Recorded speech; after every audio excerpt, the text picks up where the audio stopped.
সাগরে নিম্নচাপ, আকাশ মেঘলা, শীতের মাঝেই কতদিন বৃষ্টি চলবে জেলায় জেলায়? ডিসেম্বর শেষ হতে চলল, কিন্তু জাঁকিয়ে শীত পড়ছে না এখনো। এর মাঝেই ফের বৃষ্টির সম্ভাবনা। হাওয়া অফিস জানিয়েছিল আজ এবং কাল অর্থাৎ শুক্র এবং শনি বৃষ্টির সম্ভাবনা দুই বঙ্গের জেলায় জেলায়। শুক্রবার সকাল থেকেই খাস কলকাতায় মেঘলা আকাশ, সঙ্গে তিত্তির হাওয়া।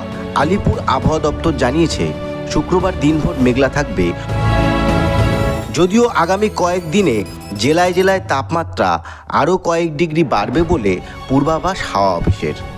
হাওয়া অফিস আগেই জানিয়েছে চলতি সপ্তাহে ফের আবহাওয়ার বড়সড় রদবদল ঘটবে, আর তার কারণ বঙ্গোপসাগরে নিম্নচাপ, যার জেরেই জেলায় জেলায় শীতের মধ্যেও বৃষ্টির সম্ভাবনা।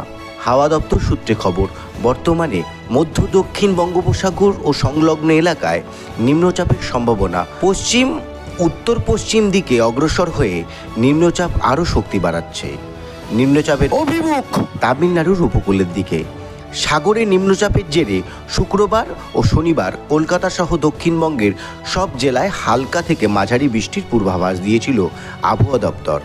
আবহাওয়া দপ্তর আগেই জানিয়েছে শুক্রবার কলকাতা, হাওড়া, হুগলি, উত্তর চব্বিশ পরগনা, দক্ষিণ চব্বিশ পরগনা, পূর্ব মেদিনীপুর, পশ্চিম মেদিনীপুর, ঝাড়গ্রাম, পুরুলিয়া, বাঁকুড়া, পূর্ব বর্ধমান, পশ্চিম বর্ধমান, বাঁকুড়া, মুর্শিদাবাদ ও নদিয়ায় হালকা থেকে মাঝারি বৃষ্টি হবে। শনিবার কলকাতা, হাওড়া, হুগলি, উত্তর চব্বিশ পরগনা, দক্ষিণ চব্বিশ পরগনা, পূর্ব মেদিনীপুর, পশ্চিম মেদিনীপুর ও নদিয়ায় হালকা থেকে মাঝারি বৃষ্টির সম্ভাবনা রয়েছে। শুক্রবার ও শনিবার উত্তরবঙ্গের একাধিক জেলায় বৃষ্টির সম্ভাবনা রয়েছে।